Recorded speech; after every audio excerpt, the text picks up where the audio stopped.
To take the proceedings further, I now invite Shri Vijay Nambiar ji, the Sherpa of C20, for his welcome address.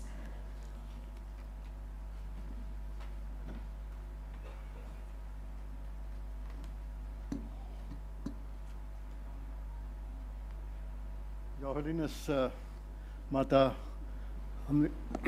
Amritanandamai Devi Amma, Your Excellency Shriyut Devendra Fadnavis ji,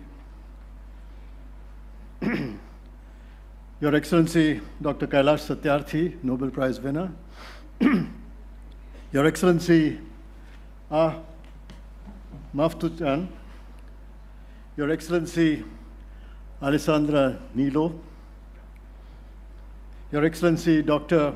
Vinay Sahasrabuddhe, patron of the Rambhav Mahalgi Prabodhini, esteemed Madame Nivedita Bhide ji of the Vivekananda Kendra, esteemed guests, ladies and gentlemen.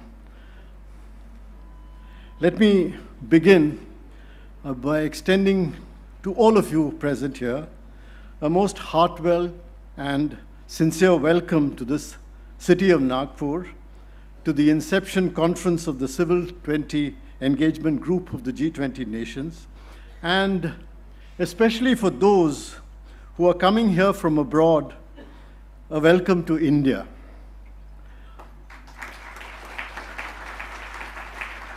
I hope that your stay in incredible India at this stage of what is described as its Amrit Kal will be an unforgettable experience.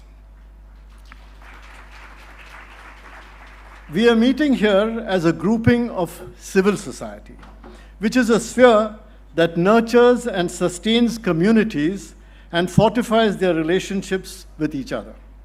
Civil society is located between the state and the market and consists of institutions that, whilst not preventing the state from fulfilling its role as keeper of peace and arbiter between the various interests of society, has the strength to transcend the state and prevent it from atomizing society.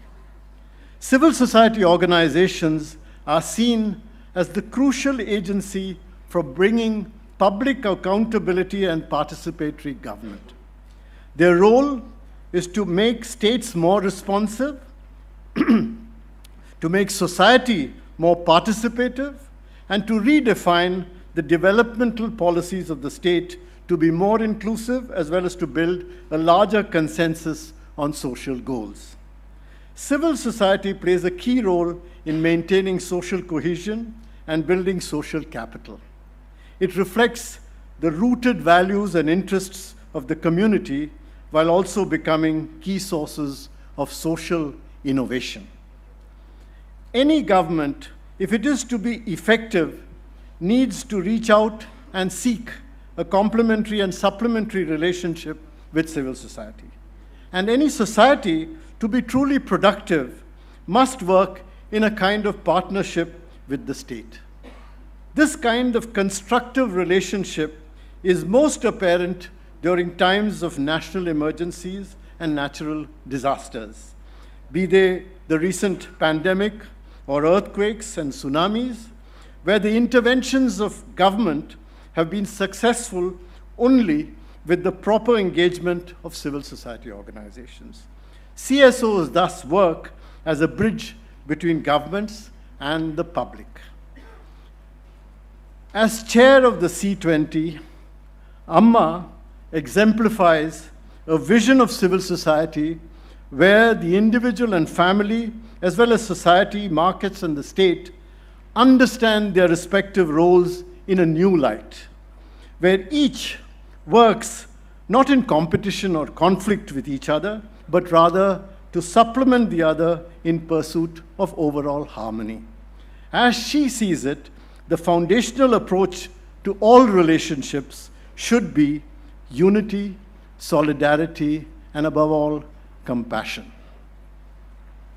The same applies to to the other partner organizations at the core of C20 India, that is the Satsang Foundation, the Vivekananda Kendra, and the Rambhav Malgi Prabodhini.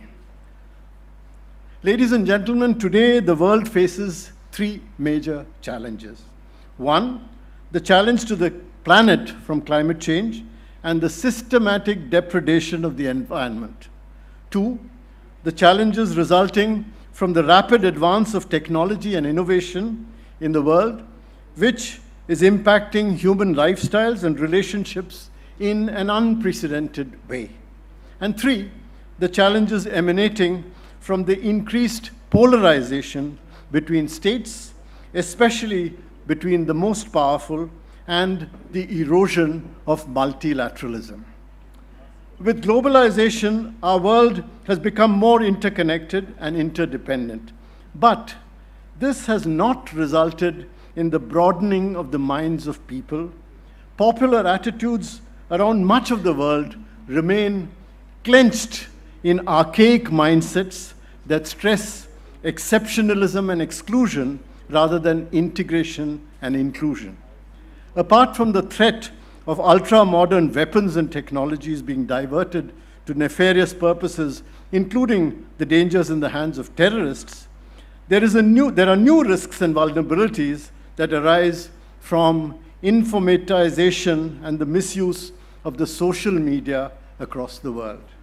Meanwhile, with the growing food, fuel, and fertilizer crisis around the world today, the economic situation, especially of many developing countries, has deteriorated markedly. Many are falling deeper into debt, and an increasing number are unable to repay their debts without incurring harsh public spending cuts that adversely affect the rights and well-beings of their people. The systematic nature of their debt problem cannot be resolved by creating more debt. The current volatile global economy and limitations of the debt architecture call for more timely and multilateral restructuring mechanisms. Today, the world is also paying the price for our neglect of the traditional teachings of our elders, of learning to live in harmony with nature and our environment. The collective global actions we are taking to tackle climate change and in a range of areas, including net zero commitments, have fallen consistently short of the mark, and much work remains to be done to ensure their sustainability. Meanwhile, progress on the SDGs also remain woefully inadequate in the post-pandemic world. We need to achieve better access to education, livelihoods, and resources, eliminate discrimination based on gender and disability, ensure greater women's leadership in all levels of decision-making. In countering the negative trends that I've just mentioned and encouraging the correct use of global public goods, CSOs, that is civil society organizations, can play an important role. On the one hand, they must insulate people from the deleterious effects of new technologies and services, and on the other, they must help leverage the innate, innovative capacities of our people around the world towards bringing new benefits, security, stability, and what we call samriddhi, as well as a confidence and moral purpose to our societies in a manner that is truly inclusive. The theme of India's G20 presidency, Vasudhaiva Kutumbakam, one earth, one family, one future, provides a guiding light to our engagement groups to work towards a more cohesive world that is shepherded by India towards oneness. Indian society is known for its uniquely dynamic and plural character, which is autonomous in nature and which also strives towards integration. At this Inception conference, we will strive to learn from the experiences of previous meetings and work closely with other member states of the C20, especially with the Troika. Build coherence in global policy advocacy issues and take forward India's leadership role by launching a truly popular campaign by involving the Indian people on G20 issues in what is called a Jan Bhagidari. At the level of civil society, we shall connect with all key stakeholders as we prepare for the C20 summit later in the year in Jaipur.